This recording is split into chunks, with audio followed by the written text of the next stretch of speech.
কোনো ব্যক্তির জেনোমে অস্বাভাবিক পরিবর্তনজনিত সৃষ্ট যে কোনো রোগকে জেনেটিক রোগ বলা হয়। জেনোম কোষের অভ্যন্তরে অবস্থিত ডিএনএর সমষ্টি, যা ক্রোমোসোমের আকারে নিউক্লিয়াসে সুসজ্জিত থাকে। মানুষের জেনোমে প্রায় 20,000-এরও বেশি জিন রয়েছে। এই জিন হলো ডিএনএর ক্ষুদ্র ক্ষুদ্র অংশ, যার মাধ্যমে সকল জৈবিক বৈশিষ্ট্যের প্রকাশ ঘটে এবং বংশ পরম্পরায় পরবর্তী প্রজন্মে প্রবাহিত হয়। জেনেটিক রোগ হতে পারে এক বা একাধিক জিনে পরিবর্তন বা মিউটেশনের কারণে, অথবা ক্রোমোজোমে সংখ্যাসূচক বা কাঠামোগত পরিবর্তনের মাধ্যমে। এটি হতে পারে ভ্রূণ পর্যায়ে স্বতঃস্ফূর্ত মিউটেশনের মাধ্যমে, অথবা পিতামাতা থেকে যদি কেউ একজন ওই রোগের বাহক হন। যখন কোনো জেনেটিক রোগ পিতামাতা বা উভয়ের নিকট থেকে উত্তরাধিকার সূত্রে প্রাপ্ত হয়, তখন তাকে বংশগত রোগ বলা হয়। মানবদেহে মোট 23 জোড়া বা 46টি ক্রোমোজোম থাকে। প্রতি জোড়া ক্রোমোজোমের একটি আসে পিতার কাছ থেকে, অন্যটি আসে মায়ের কাছ থেকে। এর মধ্যে 22 জোড়াকে বলা হয় অটোসোম ও 1 জোড়াকে বলা হয় সেক্স ক্রোমোজোম। অটোসোম প্রাণীর বিভিন্ন শারীরবৃত্তীয় বৈশিষ্ট্য নিয়ন্ত্রণ করে। অন্যদিকে সেক্স ক্রোমোজোম পুরুষ ও স্ত্রীর মুখ্য ও গৌণ বৈশিষ্ট্য নিয়ন্ত্রণকারী। অটোসোম পুরুষ ও স্ত্রীর ক্ষেত্রে একই ধরনের হয়ে থাকে, কিন্তু সেক্স ক্রোমোজোমের বিন্যাস পুরুষের জন্য XY ও স্ত্রীর জন্য XX।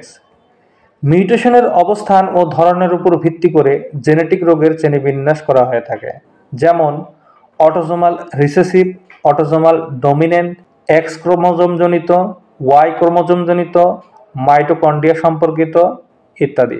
ক্রোমোসোমের সংখ্যাসূচক পরিবর্তনের ফলে বিভিন্ন ধরনের জেনেটিক রোগ হতে পারে, যার মধ্যে ডাউন সিনড্রোম, ক্লিনফেল্টার সিনড্রোম, পাতাও সিনড্রোম উল্লেখযোগ্য।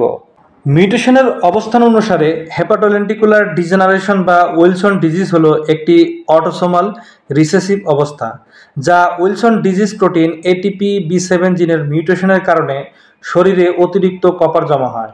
এই রোগটি সাধারণত পুরুষের মধ্যে এবং কৈশোরে দেখা যায়। পিতামাতার কাছ থেকে সন্তানেরা এই রোগটি পেয়ে থাকে। বংশগত রোগ হওয়ায় উইলসন সম্পূর্ণভাবে নিরাময় করা সম্ভব হয় না। ব্রিটিশ চিকিৎসক ডাক্তার স্যামুয়েল আলেকজান্ডার কিনিয়ার উইলসন এই রোগটি প্রথমে বর্ণনা করেছিলেন বলে এর নাম দেওয়া হয়েছে উইলসন ডিজিজ। একজন সুস্থ ব্যক্তির শরীরে লিভার অতিরিক্ত কপারকে ফিল্টার করে প্রস্রাবের মাধ্যমে বের করে দেয়।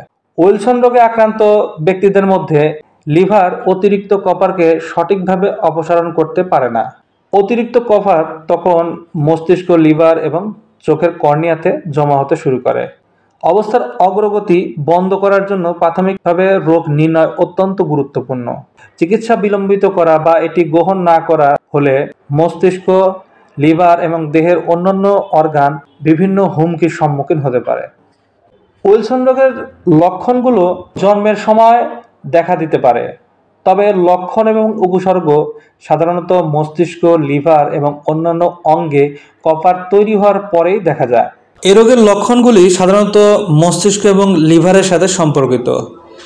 লিভার সম্পর্কিত উপসর্গগুলির মধ্যে রয়েছে বমি, দুর্বলতা, অ্যাসাইটিস, পা ফুলে যাওয়া, ত্বক হলুদ হয়ে যাওয়া এবং চুলকানি।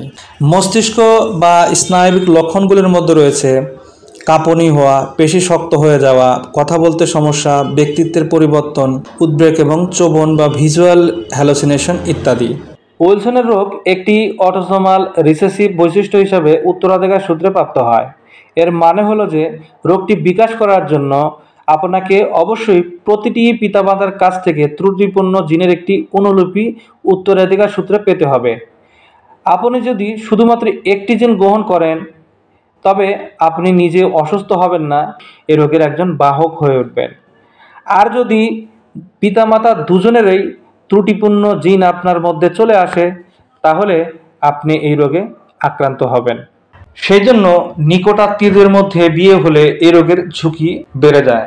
উইলসন রোগের জন্য কোনো সম্পূর্ণ নির্ভরযোগ্য পরীক্ষা নেই, তবে রক্তে সেরুলোপ্লাজমিন এবং কপারের মাত্রা, সেই সাথে 24 ঘন্টা সময়কালে প্রস্রাবে নিঃসৃত কপারের মাত্রা শরীরে থাকা কপারের পরিমাপ নির্ধারণ করতে সহায়তা করে। এই রোগের ক্ষেত্রে সবচেয়ে ভালো হলো একটি লিভার বায়োপসি করা। উইলসন রোগের প্রধান চিকিৎসা হলো পেনিসিলামিন এবং ট্রাইনটাইন সহ কপার সিলেশন থেরাপি। কম পার্শ্ব প্রতিক্রিয়ার কারণে ট্রাইনটাইন পছন্দ করা হয়।